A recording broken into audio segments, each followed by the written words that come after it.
السلام علیکم ورحمۃ اللہ وبرکاتہ۔ اعوذ باللہ من الشیطان الرجیم، بسم اللہ الرحمن الرحیم۔ صلح حدیبیہ میں ابو جندل رضی اللہ تعالی عنہ اور ابو واصر رضی اللہ تعالی عنہ کا قصہ۔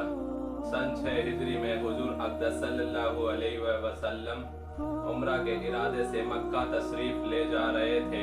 کفار مکہ کو اس کی خبر ہوئی اور وہ اس خبر کو اپنی ذلت سمجھے، اس لیے مزاحمت کی اور حدیبیہ میں آپ کو رکنا پڑا۔ جانصار صحابہ ساتھ تھے جو حضور صلی اللہ علیہ وسلم پر جان قربان کرنا فرض سمجھتے تھے۔ لڑنے کو تیار ہو گئے، مگر حضور صلی اللہ علیہ وسلم نے مکہ والوں کی خاطر سے لڑنے کا ارادہ نہیں فرمایا اور صلح کی کوشش کی، اور باوجود صحابہ رضی اللہ تعالی عنہ کی لڑائی پر مستعدی اور بہادری کے حضور اکرم صلی اللہ علیہ وسلم نے کفار کی اس قدر رعایت فرمائی کہ ان کی ہر شرط کو قبول فرما لیا۔ صحابہ رضی اللہ تعالی عنہ کو اس طرح دب کر صلح کرنا بہت ہی ناگوار تھا، مگر حضور صلی اللہ علیہ وسلم کے ارشاد کے سامنے کیا ہو سکتا تھا کہ جانثار تھے اور فرما بردار، اس لیے حضرت عمر رضی اللہ تعالی عنہ جیسے بہادروں کو دبنا پڑا۔ صلح میں جو شرطیں ہوئی، ان شرطوں میں ایک شرط یہ تھی کہ کافروں میں سے جو شخص اسلام لائے اور ہجرت کرے، مسلمان اس کو مکہ واپس کر دے، اور مسلمانوں میں سے خدا نے خواستہ اگر کوئی شخص مرتد ہو کر اسلام سے پھر کر چلا آئے تو وہ واپس نہ کیا جائے۔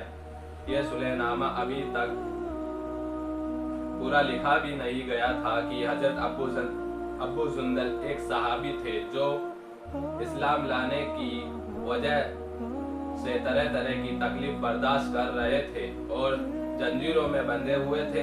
اسی حالت میں گرتے پڑتے مسلمانوں کے لشکر میں اس امید پر پہنچے کہ ان لوگوں کی حمایت میں جا کر اس مصیبت سے چھٹکارا پاؤں گا۔ ان کے واپس صلح نے جو اس صلح نامہ میں کفار کی طرف سے وکیل تھے اور اس وقت تک مسلمان نہیں ہوئے تھے، فتح مکہ میں مسلمان ہوئے۔ انہوں نے صاحبزادے کو تماچے مارے اور واپس لے جانے پر اصرار کیا۔ حضور صلی اللہ علیہ وسلم نے ارشاد فرمایا کہ ابھی صلح نامہ مرتبہ بھی نہیں ہوا، اس لیے ابھی پابندی کس بات کی، مگر انہوں نے اصرار کیا۔ پھر حضور صلی اللہ علیہ وسلم نے فرمایا ایک آدمی مجھے مانگا ہی دے دو، مگر وہ لوگ ضد پر تھے، نہ مانے۔ ابو جندل رضی اللہ تعالی عنہ نے مسلمانوں کو پکار کر فریاد بھی کی، میں مسلمان ہو کر آیا اور کتنی مصیبت اٹھا چکا، اب واپس کیا جا رہا ہوں۔ اس وقت مسلمانوں کے دلوں پر جو گزر رہی ہوگی اللہ ہی کو معلوم ہے، مگر حضور صلی اللہ علیہ وسلم کے ارشاد سے واپس ہوئے۔ حضور صلی اللہ علیہ وسلم نے تسلی فرمائی اور صبر کرنے کا حکم دیا اور فرمایا ان قریب حق تعالی شانہ تمہارے لیے راستہ نکالیں گے۔ صلح نامہ میں مکمل ہو جانے کے بعد ایک دوسرے صحابی ابو باصر بھی مسلمان ہو کر مدینہ منورہ پہنچے۔ کفار نے ان کو واپس بلانے کے لیے 2 آدمی بھیجے۔ حضور اقدس صلی اللہ علیہ وسلم نے حسب وعدہ واپس فرما دیا۔ ابو باصر رضی اللہ تعالی عنہ نے عرض بھی کیا کہ یا رسول اللہ، میں مسلمان ہو کر آیا، آپ مجھے کفار میں پنجے میں پھر بھیجتے ہیں۔ آپ نے ان سے بھی صبر کرنے کو ارشاد فرمایا اور فرمایا کہ انشاءاللہ ان قریب تمہارے لیے راستہ کھلے گا۔ یہ صحابی ان دونوں کافروں کے ساتھ واپس ہوئے۔ راستے میں ان میں سے ایک سے کہنے لگے، یار تیری یہ تلوار تو بڑی نفیس معلوم ہوتی ہے، سیکھی واج آدمی ذرا سی بات میں پھول ہی جاتا ہے۔ یہ نیام سے نکال کر کہنے لگا کہ ہاں، میں نے بہت سے لوگوں پر اس کا ترجمہ کیا، یہ کہہ کر تلوار ان کے حوالے کر دی۔ انہوں نے اسی پر اس کا ترجمہ کیا۔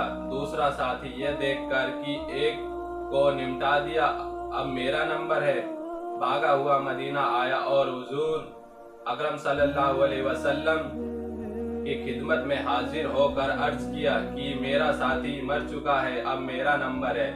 اس کے بعد ابو واصل رضی اللہ تعالیٰ عنہ پہنچے اور عرض کیا کہ یا رسول اللہ، آپ اپنا وعدہ پورا فرما چکے کہ مجھے واپس کر دیا اور مجھ سے کوئی عہد ان لوگوں کا نہیں جس کی ذمہ داری ہو وہ مجھے میرے دین سے ہٹاتے ہیں، اس لیے میں نے یہ کیا۔ حضور صلی اللہ علیہ وسلم نے فرمایا کہ لڑائی بھڑکانے والا ہے، کاش کوئی اس کا معین و مددگار ہوتا۔ وہ اس کلام سے سمجھ گئے کہ اب بھی اگر کوئی میری طلب میں آئے گا تو میں واپس کر دیا جاؤں گا، اس لیے وہ وہاں سے چل کر سمندر کے کنارے ایک جگہ آ پڑے۔ مکہ والوں کو قصے کا حال معلوم ہوا تو ابو جندل رضی اللہ تعالیٰ عنہ بھی، جن کا قصہ پہلے گزرا، چھپ کر وہیں پہنچ گئے۔ اس طرح جو شخص مسلمان ہوتا وہ ان کے ساتھ جا ملتا۔ چند روز میں یہ ایک مختصر سی جماعت ہو گئی۔ جنگل میں جہاں نہ کھانے کا انتظام، وہاں باغات اور آبادیاں، اس لیے ان لوگوں پر جو گزری ہوگی وہ تو اللہ ہی کو معلوم ہے، مگر جن ظالموں کے ظلم سے پریشان ہو کر یہ لوگ بھاگتے تھے، ان کا ناطقہ راستہ بند کر دیا۔ جو قافلہ ادھر کو جاتا اس سے مقابلہ کرتے اور لڑتے، حتیٰ کہ کفار مکہ نے پریشان ہو کر حضور صلی اللہ علیہ وسلم کی خدمت میں عاجزی اور منت کر کے اللہ کا اور رشتہ داری کا واسطہ دے کر آدمی بھیجا کہ وہ سری جماعت کو آپ اپنے پاس بلا لے کہ یہ معاہدہ سمجھوتا میں تو داخل ہو آئے اور ہمارے لیے آنے جانے کا راستہ کھولے۔ لکھا کہ حضور صلی اللہ علیہ وسلم کا اجازت نامہ جب ان حضرات کے پاس پہنچا ہے تو ابو واصل رضی اللہ تعالیٰ عنہ مرضی الموت میں گرفتار تھے۔ حضور صلی اللہ علیہ وسلم کا والا نام ہاتھ میں تھا کہ اسی حالت میں انتقال فرمایا۔ رضی اللہ عنہ و ارضہ بخاری و فتح۔ فائدہ: آدمی اگر اپنے دین پر پکا ہو بشرطے کہ دین بھی سچا ہو تو بڑی سے بڑی طاقت اس کو ہٹا نہیں سکتی، اور مسلمان کی مدد کا تو اللہ کا وعدہ ہے بشرطے کہ وہ مسلمان ہو۔